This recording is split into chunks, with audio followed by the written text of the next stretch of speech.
MP board के class 9th के सभी विद्यार्थियों, जो आपका 1 अप्रैल के दिन जो पेपर होने जा रहा है उसका पूरा सॉल्यूशन देख लीजिए। यहां पर मैंने कॉपी में भी पूरा तैयार कर लिया है, ये देखिए पूरा आपके लिए। ठीक है, तो आइए बिना किसी देरी के वीडियो की स्टार्ट करेंगे। ठीक है, बढ़िया से आप कंप्लीट करिएगा। यही प्रश्न आपके 1 अप्रैल के दिन आपको एमपी बोर्ड में देखने को मिलेंगे।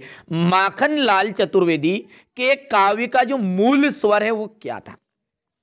इनका मूल स्वर था राष्ट्रीयता एवं देश प्रेम। ग्राम श्री कविता की जो रचनाकार है वो कौन है? सुमित्रा नंदन पंत। रसात्मकम वाक्यम काव्यम, ये किसकी परिभाषा है?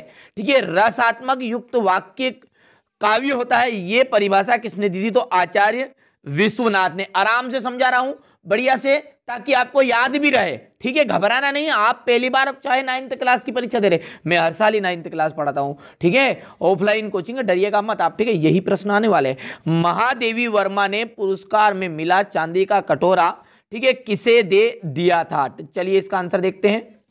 तो देखिए, उन्होंने जो पुरस्कार का मिला चांदी का कटोरा वो महात्मा गांधी को दिया था। ठीक है, यहां से बढ़िया से स्क्रीनशॉट के जरिए आप कंप्लीट कर लीजिएगा। ठीक है, चलिए अगला प्रश्न पढ़ते हैं।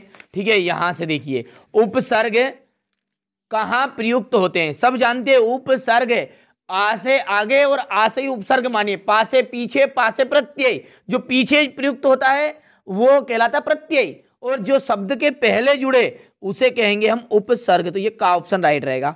मृदुला गर्ग की जो रचना है वो कौन सी है? मेरे संग की औरतें। ठीक है, चलिए इसके बाद में यहां से देखिए, सोने का घड़ा शराब से भरा हो तो भी जो सज्जन लोग हैं ना उसकी हमेशा निंदा ही करते हैं। क्या करते हैं? सज्जन उसकी निंदा ही करेंगे। तो यहां पर चाहे वो सोने का घड़ा है लेकिन शराब से तो भरा है। ठीक है, वीर रस का स्थायी भाव, वीर रस का जो स्थायी भाव है वो होता है उत्साह। उत्साह, बिल्कुल आराम से समझा रहा हूं ताकि याद भी रहे। चरण सरोज पखारन लागा, इसमें ठीक है यहां पर अलंकार है। कौन सा अलंकार है? तो चरण सरोज पखारन लागा में आपका रूपक अलंकार है। कौन सा अलंकार है? रूपक अलंकार। ठीक है, यहां पर मिसप्रिंट है ये। ठीक है, यहां देखिएगा, दो बेलों की कथा गद्य की रूपक, गद्य की विदा की रचना है। तो यहां पर देख लीजिए कहानी, कहानी आ जाएगा, सॉरी, इसका कहानी विदा की रचना है। रेल जो शब्द है, रेल, ये आपका विदेशी शब्द है, विदेशी। मेरे संग की औरतें, इसकी लेखिका क्या? देखिए दो बार रिपीट हो रहा है। ठीक है, कोई दिक्कत नहीं, 2 नंबर फालतू के मिल रहे हैं यहां पर। मृदुला गर्ग। ठीक है, हो गया। चलिए जोड़ी को देखते हैं। जोड़ी आपकी 6 नंबर की आएगी। यहां से थोड़ा सा पहले बड़ा कर लेते हैं ताकि अच्छे से समझ में आ जाएगा। बीजक, ठीक है, बीजक की यदि बात करें तो यह कबीरदास की रचना है। श्रृंगार रस का स्थायी भाव रति हो गया है। चांदी का कटोरा, ठीक है, चांदी का कटोरा हो जाएगा महात्मा गांधी को दिया था। ठीक है, सालिम अली, ठीक है, तो ये वर्ड वाचार आ जाएगा। विद्यालय में क्या, कौन सी संधि है? तो दीर्घ संधि है विद्यालय में। इस जल प्रलय, ये रचना है आपकी फणीश्वर नाथ रेणु की। तो ये आपका छठा ज्ञान। ठीक है, रसखान किसके भक्त थे? रसखान जो है वो श्री कृष्ण के भक्त थे।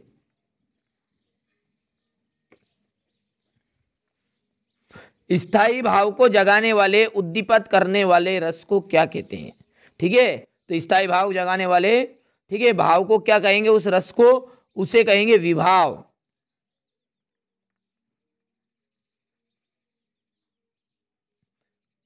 और कहानी में के कितने तत्व माने गए हैं? कहानी के 6 तत्व माने गए। कितने तत्व भैया?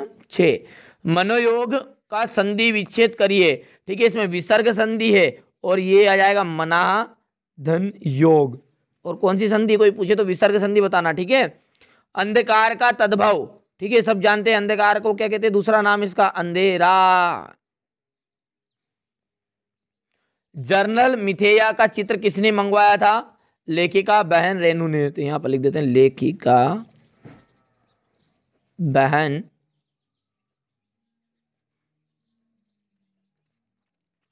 रेणु ने। ठीक है, यही प्रश्न आने वाले हैं, ध्यान से समझिएगा। चलिए एक वाक्य में, सॉरी सत्य सत्य की बात करूं तो यहां पर भर लिए थे पहले ही। माखनलाल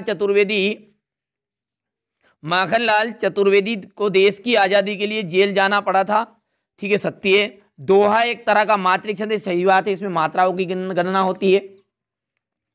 किसी घटना का आंखों देखे वर्णन त्रिपोतार्ज कहलाता है, बिल्कुल सत्य। रात दिन में तत्पुरुष समास नहीं है, ठीक है। और लेखक यहाँ पर देखिए असत्य हो जाएगा, ये भी आपका सत्य रहेगा। अब क्वेश्चन नंबर 6 से पहले तो आप पेपर का स्क्रीनशॉट ले लीजिए बढ़िया से, क्योंकि इसके बाद मैं आपको पूरा सॉल्यूशन इसका उपलब्ध कराऊंगा। यहाँ से देखिएगा, ठीक है, बढ़िया से स्क्रीनशॉट लीजिएगा। थोड़ा सा छोटा कर देता हूँ ताकि अच्छे से समझ में आएगा। ये देखिए, ठीक है, यहाँ पर देख लीजिएगा, हो गया क्वेश्चन नंबर 7। ये क्वेश्चन नंबर 9, क्योंकि उसमें अभी प्रश्न समझाऊंगा ना, वहाँ पर मैं आपको सारी चीज़ें एक्सप्लेन करता जाऊँगा। यहाँ से आप तो स्क्रीनशॉट ले लीजिए पहले तो। ये देखिए,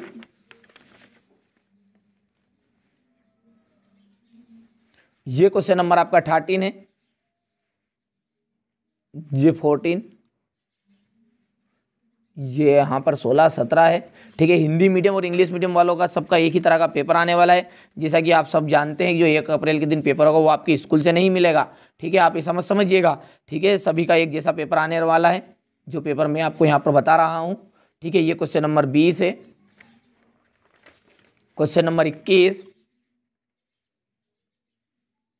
ये इसका अथवा है, ठीक है, सब कुछ समझाऊंगा। ये क्वेश्चन नंबर 22 है, ये क्वेश्चन नंबर 23, ठीक है। चलिए तो यहाँ पर देख लीजिएगा, ये मैंने हिंदी का आपको सेट सी समझाया है, ठीक है। चलिए तो इसके सॉल्यूशन को देखते हैं। यहाँ से बढ़िया से सॉल्यूशन तैयार है आपका, इसका देख लीजिएगा। ये देखिए यहाँ पर है, इस कॉपी में है। चलिए यहाँ से पहला प्रश्न था आपका 6ठे क्वेश्चन पे कि भक्ति काल को हिंदी साहित्य का स्वर्ण युग क्यों कहा गया है, ठीक है, ये यहीं पर था इसका। हाँ, 6ठा प्रश्न एक बार मिलान कर लेते हैं। ये देखिए, ठीक है, यहाँ पर मिल गई, दिख गया थोड़ा सा, ये देखिए, हो गया। चलिए आगे बढ़ते हैं। तो भक्ति काल को हिंदी साहित्य का स्वर्ण युग क्यों कहते हैं?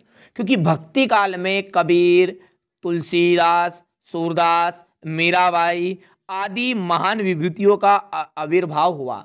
यानी ये जो महान विभूतियाँ, इनका जन्म हुआ था। इनकी जो अमृतवाणी से जन सामान्य को अभूतपूर्व शांति तथा सुख का अनुभव हुआ, ठीक है। और अनुभव हुआ, इस काल को साहित्य अनुपम एवं आदर्श है। यहाँ जो काल है ये साहित्य का अनुपम और आदर्श युग है। वहाँ युग वास्तव में स्वर्ण युग के साहित्य से पूर्ण हुआ, ठीक है। एक तरीका तो ये लिखने का है। यदि आप दूसरे तरीके से भी लिखना भी चाहोगे तो सिंपल सी भाषा में मैं आपको बता दूं, भक्ति काल को हिंदी साहित्य का स्वर्ण युग इसलिए कहा जाता है क्योंकि इस काल में बड़े बड़े हमें धार्मिक ग्रंथ मिले, जैसे रामचरितमानस, ठीक है। इसके बाद में यहाँ से अनेक इस काल में महान विभूतियाँ का जन्म हुआ, जैसे कबीरदास, सूरदास, मीराबाई। इनकी जो रचनाएं हैं आज भी जनजीवन, ठीक है, के लिए एक प्रेरणा मात्र है, ठीक है, प्रेरणा का स्रोत है बस। अतः भक्ति काल को हिंदी साहित्य का स्वर्ण युग कहते हैं। चलिए थोड़ा सा रिवीज कर लीजिएगा पीछे बढ़ाकर और फिर से सुन लीजिएगा। ये भी लिख सकते हो या ये लिख देना, ठीक है, जो लगे उचित। यानी कि आपको अच्छे से घबराना नहीं है। देखिए मैं बार बार बोल रहा हूँ, आप 9th में पहली बार हो, यहाँ पर हर साल पढ़ाते हैं, कोई घबराने की जरूरत नहीं। बहुत सिंपल प्रश्न आएगा और यही पेपर आने वाला है, ठीक है। प्रगतिवादी काव्य की विशेषताएं लिखिए। प्रगतिवादी काव्य की विशेषताएं नंबर 1 देखिए, आर्थिक एवं सामाजिक समानता पर बल, ईश्वर के प्रति अनास्था और शोषितों के प्रति सहानुभूति, ठीक है। इसके बाद क्वेश्चन नंबर 7 की यदि बात करूं तो यहां से देखिएगा, किसी भी व्यक्ति की पहचान उसके कुल से होती है या उसके कर्मों से? तर्क सहित उत्तर दीजिए। आपसे ही पूछूंगा मैं तो आप खुद ही बोलोगे कि उसके कर्म से होती है। व्यक्ति की जो श्रेष्ठता की जो परख है उसके कुल से ना होकर उसके कर्मों से होती है। यदि व्यक्ति उच्च कुल में पैदा है और नीचा काम करता है, नीच कार्य करता है, ठीक है, वहां लोगों को जो ऊपर प्रगति कर रहा है उन्हें उनके पैर खींच रहा है, दूसरों के छल कपट, ठीक है, मोह माया, ठीक है, इन सभी में भ्रमित है, तो जबकि वहाँ नीच लोग कहलाएंगे। जबकि साधारण कुल में व्यक्ति महान कार्य कर देगा तो वहाँ उसे भी महान कहेंगे। समझ में आ गया बात? कि व्यक्ति की जो श्रेष्ठता की परख है उसके कुल से ना होकर उसके कर्मों से होती है। यदि उच्च कुल में पैदा होकर भी कोई नीच कार्य करता है तो वह नीच कहलाएगा, जबकि साधारण कुल का व्यक्ति महान कार्य कर देगा तो उसे भी महान कहेंगे। इसी के अथवा में यहां से देखिए, कवयित्री लद्दाख का घर जाने की चाह से क्या तात्पर्य है? घर जाने की चाह का तात्पर्य है कि कवयित्री इस संसार से मुक्त होकर परमात्मा से मिलने की इच्छुक है, वे ईश्वर से साक्षात्कार करने के लिए आतुर है। ये हो गया। अब है क्वेश्चन नंबर 8, थोड़ा सा छोटा कर लेते ताकि दिक्कत नहीं आएगी। ये गांव को मरकत डिब्बे सा खुला क्यों कहा गया है? देखिए, मरकत पन्ना रत्न को कहा जाता है, जो मरकत है वो पन्ना रत्न को कहा जाता है। इस रत्न का जो रंग होता है वो हरा होता है। मरकत के खुले डिब्बे की यहाँ विशेषता होती है कि उसमें हर चीज साफ साफ दिखाई देती है। इस तरह गांव की हरियाली मरकत के हरे रंग की तरह ही होती है, सुशोभित होती है, इसलिए मरकत को खुले डिब्बे की तरह कहा गया है। अच्छे से एक्सप्लेन कर लेना, आप थोड़ा सा और पढ़ लीजिएगा, ठीक है, बहुत लंबा वीडियो बनेगा वरना। कवि ने पीपल को ही बड़ा बुजुर्ग क्यों कहा है? समझाइए। पीपल की जो लंबी आयु होती है सब जानते हैं, हिंदू समाज में पीपल की तो इसकी तो पूजा करते हैं, बहुत से लोग इसे जल चढ़ाकर आर्घ्य देते हैं, ठीक है, यानी कि जल चढ़ाते हैं। पीपल वातावरण की शुद्ध करता है, ठीक है, पीपल क्या करता है? वातावरण को, यहाँ पर की नहीं है, यहाँ पर को है, ठीक है, ये बच्चों ने तैयार किए हैं तो थोड़ी बहुत मिस्टेक हो जाती है, उसको नज़रअंदाज करिएगा, ठीक है। पीपल वातावरण को शुद्ध करता है, यहाँ प्रदूषण से बचाता है, प्राण वायु प्रदान करता है, इन्हीं कारणों से उसे बड़ा बुजुर्ग कहा गया है, ठीक है। आगे बढ़ते हैं।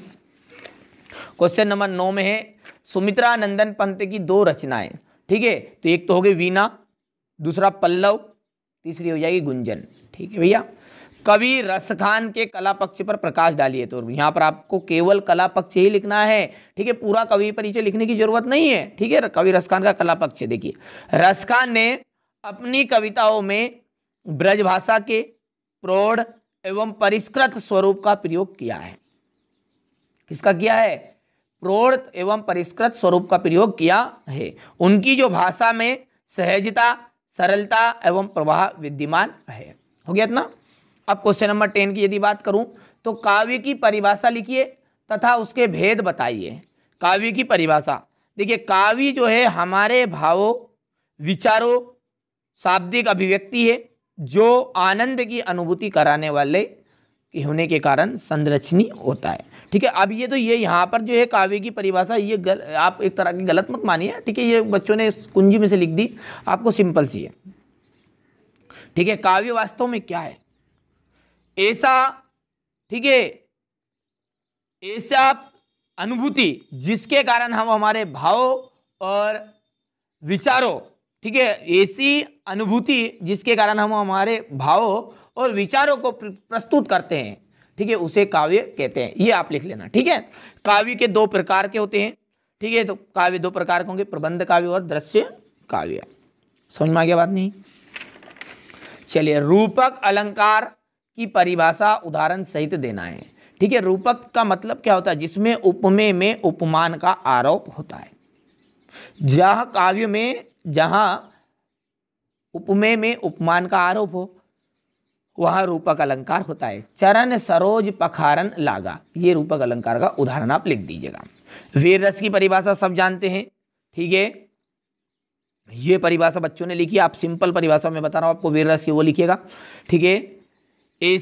ऐसी कोई घटना जिसके कारण हमारे मन में उत्साह, ठीक है, या जोश का भाव उत्पन्न हो जाए, वहाँ वीर रस होता है। किसे कहेंगे? वीर रस। ऐसा दृश्य या ऐसी घटना जिसके कारण हमारे मन में उत्साह का भाव जागता है, ठीक है, वही वीर रस होता है।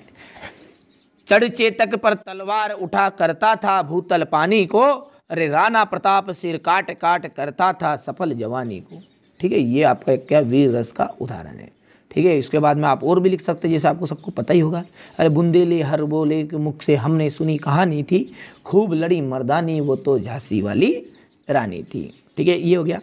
अरे वहाँ खून कहो किस मतलब का जिसमें उबाल का नाम नहीं, और वहाँ जीवन किस काम का जो आज सके देश के काम नहीं। ये जब अंदर से आदमी को जोश आता है ना, माँ तुझे सलाम जैसे जब बनता है तो आदमी के अंदर थोड़ा सा उत्साह जागता है, तो बस उसे कहते हैं वीर रस।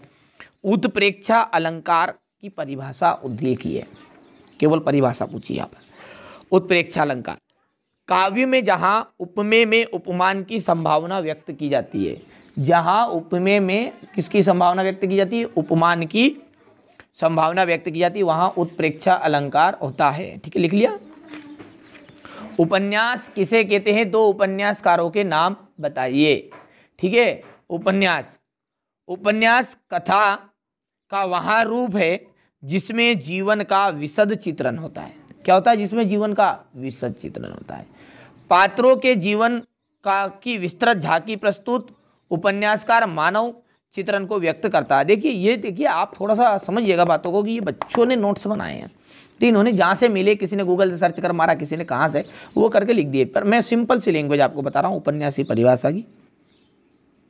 ठीक है, उपन्यास कथा का एक तरह का ऐसा रूप है जिसमें जीवन का संपूर्ण चित्रण किया जाता है।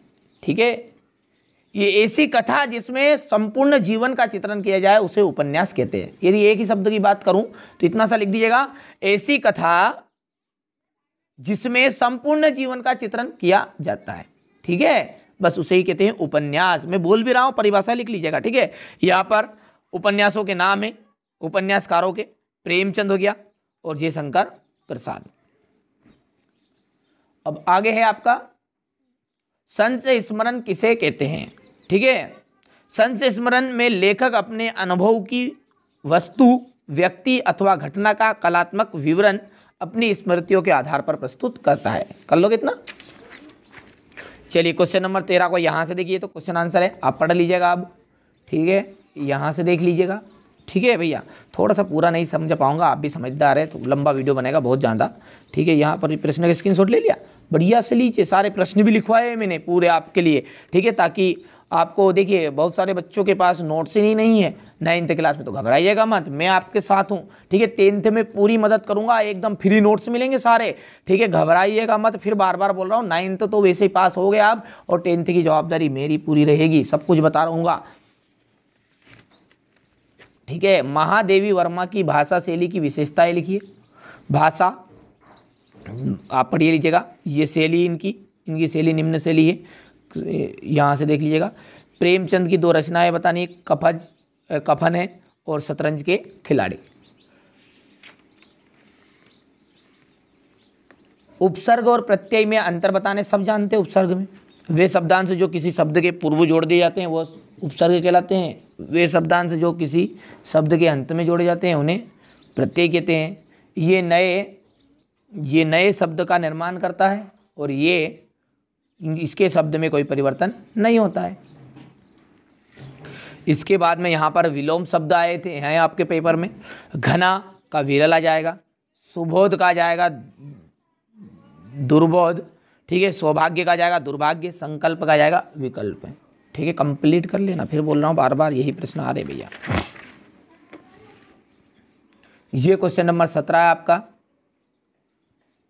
ये इसका अथवा है।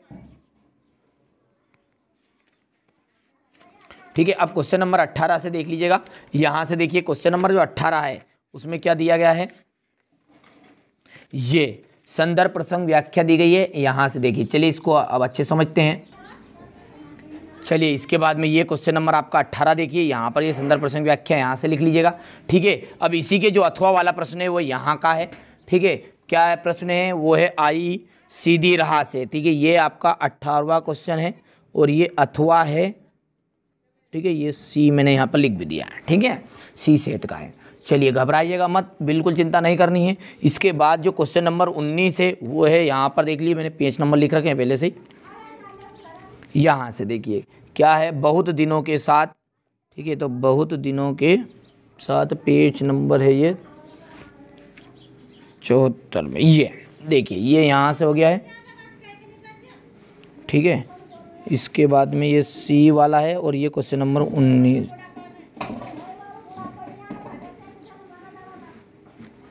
ठीक है, यहाँ से देख लीजिएगा, ये संदर्भ प्रसंग व्याख्या है।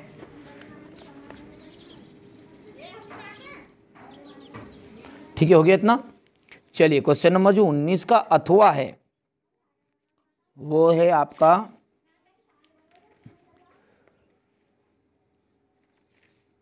गांधी जी ने कहा था, ये ये गांधी जी ने कहा वाला, ठीक है। ये 19 है और यहाँ पर लिख भी देता हूँ मैं, अथवा है, और ये सी सेट वाला है, ठीक है। ले लिया स्क्रीनशॉट। चलिए अब क्वेश्चन नंबर जो 20 है, इसमें आपको विद्यालय के खेल के मैदान पर आपको कुछ रुपये मिले हैं और इस पर आपको विज्ञापन लिखना है। देख लीजिए ये, ठीक है, विज्ञापन है और इसके बाद में अनुच्छेद लिखना है। तो विज्ञापन जो मिलेगा आपको, पेज नंबर 159,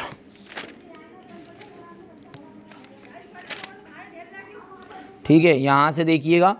और ये है आपके विद्यालय, पेज नंबर 159 पर, ये तो प्रश्न क्रमांक 12, ये देखिएगा ये, ठीक है। ये यहाँ से सी वाला सेट है और ये क्वेश्चन नंबर आपका है 20।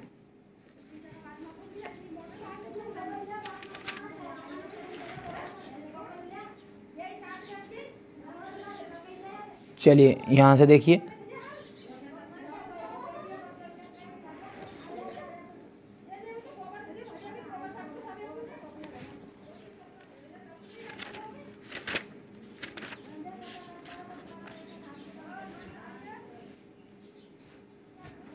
ये आपका स्वात हुआ है, स्वच्छ अभियान वाला, ठीक है। इस पर अनुच्छेद लिखना है। ये क्वेश्चन नंबर आपका 20 का अथवा है, ठीक है। थोड़ा सा ढूंढने समस्या आ रही, समझ रहे हैं आप, ठीक है, थोड़ा सा। फिर इसके बाद में ये क्वेश्चन नंबर 21 जो है आपका, ये मिलेगा पेज नंबर 136 के ऊपर, 136,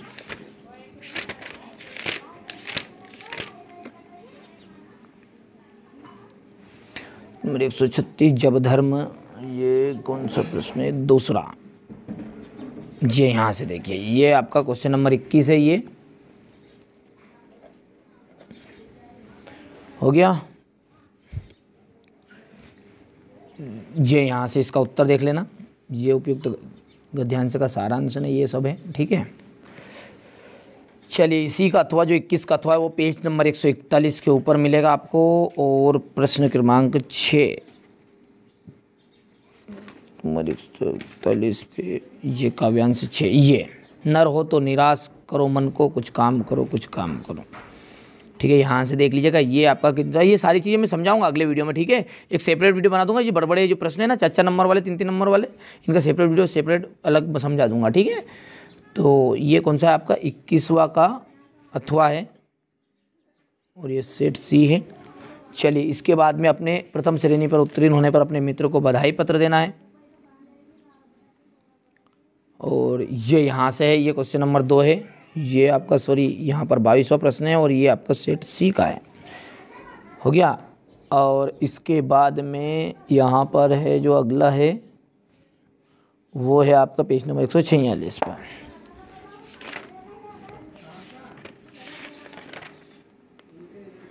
ये खेल की समुचित व्यवस्था का अनुग्रह, ठीक है। ये आपका सेट सी है और ये क्वेश्चन नंबर कौन सा आपका 22 का अथवा है। इसके बाद में निबंध की बात करूँ तो निबंध तो आपको देख लीजिए, ये मेरा सॉरी ये तो अनुच्छेद, अगला जो क्वेश्चन नंबर 23 है ना, उसमें निबंध है आपका, ठीक है। निबंध में ये पहले तो सबसे बड़ी बढ़ती हुई जनसंख्या, सब टेक्निक बता दूंगा किस तरह लिखना, याद केवल हेडिंग करना पड़ेगा बस, ठीक है। अंदर की चीज़ें सारी बता दूंगा, स्क्रीनशॉट ले लो आप तो, ठीक है। अभी एक सेपरेट वीडियो बनाऊंगा इनका, यहाँ से देख लीजिएगा।